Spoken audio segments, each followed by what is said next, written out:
ఓం సాయిరామ్. శ్రీ మాతృ సాయి సాయి సమర్థుని నిత్య పారాయణ గ్రంథం. భక్త నారాయణరావు.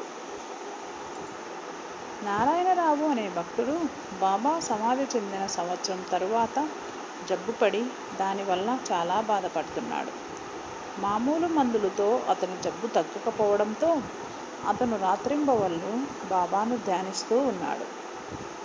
ఒకరోజు కలలో బాబా కనిపించి అతనిని ఓదార్చి భయపడవద్దని, రేపటి నుంచి అతని జబ్బు తగ్గుతుందని, వారం రోజులలో మామూలుగా నడవగలుగుతాడని చెప్పారు. కలలో వచ్చినట్లుగానే అతను వారం రోజుల్లో మామూలుగా మనిషి అయ్యాడు. దీనిని బట్టి మనకు తెలిసినదేమిటంటే, శరీరం ఉన్నన్ని రోజులే బాబా ఉన్నట్లు కాదని, జనన మరణాలకు అతీతులైన బాబా ఎప్పటికీ జీవించే ఉంటారని తెలుస్తుంది. కాబట్టి ఎవరైతే బాబాను ఒకసారి హృదయపూర్వకంగా ప్రేమిస్తారో వారు ఎక్కడ ఉన్నప్పటికీ, ఎటువంటి సమయంలో కానీ బాబా నుంచి తగిన జవాబు పొందుతారు. బాబా ఎప్పుడు మన పక్కనే ఉండి ఏదో రూపంలో మనకు దర్శనమిస్తూ మన కోరికలను తీరుస్తూనే ఉంటారు. యుబి రేగే గారు. బివి నరసింహస్వామి గారు రచించిన బాబా సూత్రములు పలుకులు అనే గ్రంథములో ఇండోర్ హైకోర్టు జడ్జి గారైన యుబి రేగే గారు బాబా సశరీరులుగా ఉన్నప్పుడు భగస్వరూపులుగా ఉండి తన భక్తులను భక్తి మార్గంలో ఏ విధంగా నడిపించి భక్తులకు సహాయపడేవారో ఇప్పటికీ కూడా బాబాను ఆశ్రయించిన అసంఖ్యాక భక్తులను నిశ్శబ్దంగా సహాయపడుతున్నారని రాశారు. బివి నరసింహస్వామి గారు రచించిన భక్తుల అనుభవములు అనే పుస్తకంలో ఉత్తర భారతదేశంలోని హైకోర్టు జడ్జి గారు తాను సాయిబాబాను సమాధి చెందకముందు సృష్టి స్థితి లయకారకుడిగా భావించినట్లే ఇప్పటికీ భావిస్తున్నానని, తనకు మాత్రం బాబా సమాధి చెందినట్లు కాదని రాశారు. ఎందుకంటే బాబా అన్ని పరిమితులకు అతీతులు. వారు శరీరంగా కనుమరుగైన అందులో ఉన్న సాయిబాబా అనే అనంత శక్తి శాశ్వతంగా నిలిచి ఉన్నదని తాను భావిస్తున్నట్లు రాశారు. భక్తులకు ఈ భావన కలగడానికి బాబా చూపించిన నిదర్శనాలే అందుకు కారణం. రక్షక భక్తి.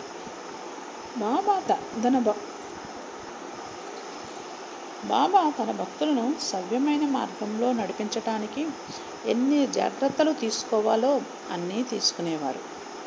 వాటిలో భాగంగానే షిరిడీలో తన భక్తుల చేత నిత్యం సద్గ్రంథాల పారాయణ చేయించేవారు. దీని వలన భక్తులు మంచి చెడులు విచక్షణ గ్రహించి సన్మార్గంలో ఉండటానికి ప్రయత్నించేవారు. అంతేకాకుండా ఆ గ్రంథ పారాయణ వల్ల వారి సమస్యలకు సమాధానాలు కూడా ఆ గ్రంథాలలో నుంచే పొందేవారు. ఆ రకంగా బాబా ఒక్కొక్కరికి ఒక్కొక్క గ్రంథ పారాయణం ఆదేశించేవారు.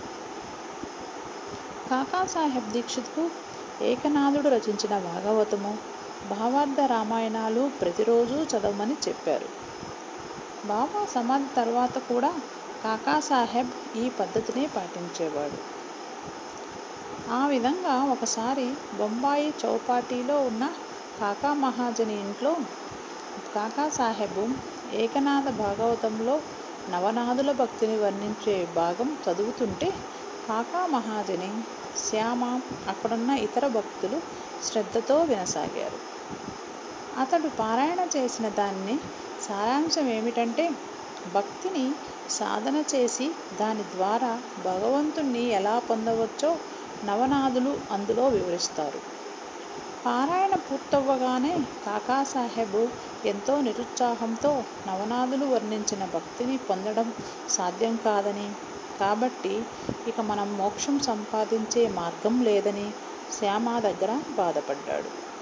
ఇది విన్న శ్యామకు కాకాసాహెబ్ నిరాశ, నిరుత్సాహం నచ్చలేదు. అతను వెంటనే కాకాతో, ఎవరైతే వారి అదృష్టం వలన సాయి వంటి సద్గురు చరణాలను ఆశ్రయిస్తారో అటువంటి వారు విచారించవలసిన పని లేదు. నవనాథుల భక్తి గొప్పదే కావచ్చు, కానీ ప్రేమానురాగాలతో నిండిన నిశ్చల మనసు కలిగిన బాబా మీద మన భక్తి మాత్రం నవనాథుల భక్తికి ఏమాత్రం తీసిపోనిదే. అటువంటప్పుడు అనవసరమైన భయం కానీ ఆందోళన కానీ చెందవలసిన అవసరం లేదని నొక్కి చెప్పాడు. కానీ శ్యామ సమాధానంతో దీక్షితు సంతృప్తి చెందలేదు.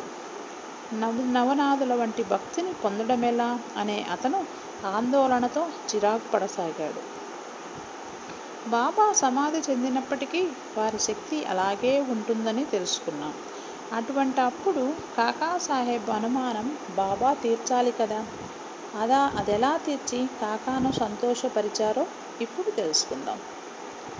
మరునాడు ఉదయం కాకాసాహెబు పారాయణ చేస్తుండగా ఆనందరావు పాకాడే అనే అతను శ్యామను వెతుక్కుంటూ పారాయణ జరిగే స్థలానికి వచ్చి శ్యామ చెవిలో ఏదో చెప్తున్నాడు. అతను మధ్యలో తనకొచ్చిన కల గురించి మాట్లాడడం వలన పారాయణకు అంతరాయంగా ఉండి కాకాసాహెబు పారాయణం ఆపి విషయమేమిటని పాకడేను అడిగాడు. అప్పుడు శ్యామ అతనితో నిన్నటి అతని అనుమానానికి బాబా పాకాడే ద్వారా సమాధానం పంపించారని, గురువు పాదాలను భక్తితో నమ్మకంతో ధ్యానిస్తే ఆ గురువు రక్షక భక్తి మనను సదా కాపాడుతుంటుందని బాబా నిరూపించారని చెప్పాడు.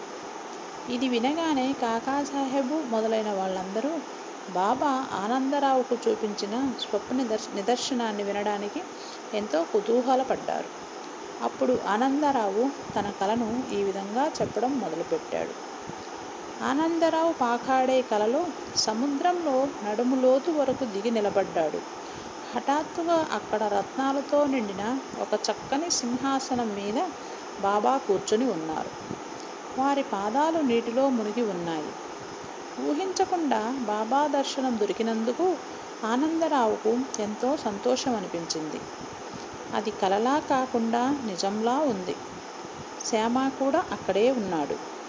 శ్యామ పాకాడేతో అతని తలను బాబా పాదాల మీద ఉంచి నమస్కరించమన్నాడు. ఆనందరావు పాకాడే అప్పుడు శ్యామతో తనను కూడా నమస్కరించాలనే ఉందని, కానీ బాబా పాదాలు నీటిలో ఉండటం వలన తానేమి చేయలేక నిలబడిపోయానని అన్నాడు. శ్యామ అప్పుడు బాబాతో, ఓ దేవా, నీ పాదములను నీటి నుంచి పైకి తీయమనగానే బాబా వెంటనే పాదాలు తీసి పైకి పెట్టగానే ఆలస్యం చేయకుండా ఆనందరావు బాబా పాదాలపై పడి నమస్కరించాడు. అప్పుడు బాబా అతనితో భయము కానీ ఆందోళన కానీ చెందవలసిన అవసరం లేదని, అతను క్షేమంగా ఉంటాడని చెప్పి శ్యామకు ఒక పట్టు పంచెనిచ్చి సత్కరించమని, దానివల్ల ఆనందరావు మేలు పొందుతాడని చెప్పారు. అక్కడితో ఆ కల అయిపోయింది.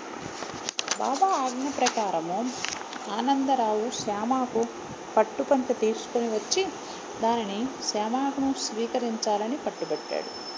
కానీ శ్యామ బాబా తనకు చెప్పలేదు కాబట్టి తనకు అక్కరలేదని చెప్పాడు. కాకాసాహెబు తానెప్పుడు ఏ సందేహం వచ్చినా బాబా ఫోటో ముందర చీట్లు వేసి ఎవరితోనైనా దానిని తీయించి సందేహం తీర్చుకుంటాడు. ఇప్పుడు కూడా ఆ విధంగానే శ్యామ పట్టుపంచె తీసుకోవాలి వద్దు అని 2 చీట్లు వేయగా తీసుకోమని వచ్చింది. అప్పుడు శ్యామ సంతోషంగా దానిని తీసుకున్నాడు. అయితే ఈ విషయం ద్వారా అర్థమయ్యేదేమిటంటే, శ్యామ చెప్పినట్లు నిష్కల్మషమైన స్వచ్ఛమైన మనస్సుతో బాబా పాదాలను ఆశ్రయిస్తే బాబా తన రక్షణ కవచాన్ని మనకు అందిస్తారు. సమాధి తర్వాత కూడా శ్యామ చూపించిన నిష్కల్మష భక్తికి మెచ్చి బాబా అతనికి ఈ నిదర్శనం చూపించారు. భగవంతునిపై ఆధారపడిన వానికి ఆ భగవంతుని ఆశీస్సులు రక్ష సదా నిలిచి ఉంటాయి. ఈ రకంగా బాబా శక్తి శాశ్వతమైనదని అర్థమైంది. అయితే ఆనాటి భక్తులు బాబాను ప్రత్యక్షంగా చూసి తరించడం వలన వారి భక్తి నిలకడగా ఉంది. మరి మనకి కూడా ఈ రోజుకి ఆ భక్తి రావాలంటే బాబా ఫోటోను చూసి నమస్కరిస్తే ఆ నమస్కారం బాబాకే దక్కుతుంది. ఇది నిజమని చెప్తే అందరూ ఒప్పుకోకపోవచ్చు, కానీ అది నిజమని నిరూపించబడినప్పుడు దానిని ప్రతి ఒక్కరూ ఒప్పుకు తీరవలసినదే. అందుకే బాబా తనకు తన ఫోటోకు తేడా లేదని తాను శరీరంతో ఉండగానే అనేక సార్లు నిర్ధారించారు. ఆ సంఘటనను చూస్తే మనము ఈ విషయం నిజమేనన్న నిర్ణయానికి రాగలుగుతాం. దీంతో మనకే సమస్య వచ్చినా చెప్పేందుకు బాబా ఉన్నారని, ఆయన మన సమస్యను తీర్చడమే కాక మన బరువు బాధ్యతలు వహిస్తున్నారని అర్థమవుతుంది. అలాంటి కొన్ని లీలలు తదుపరి అధ్యాయాల్లో తెలుసుకుందాం. ఓం త్వమేవ సర్వం మమ దేవ దేవ. ఓం సాయిరామ్.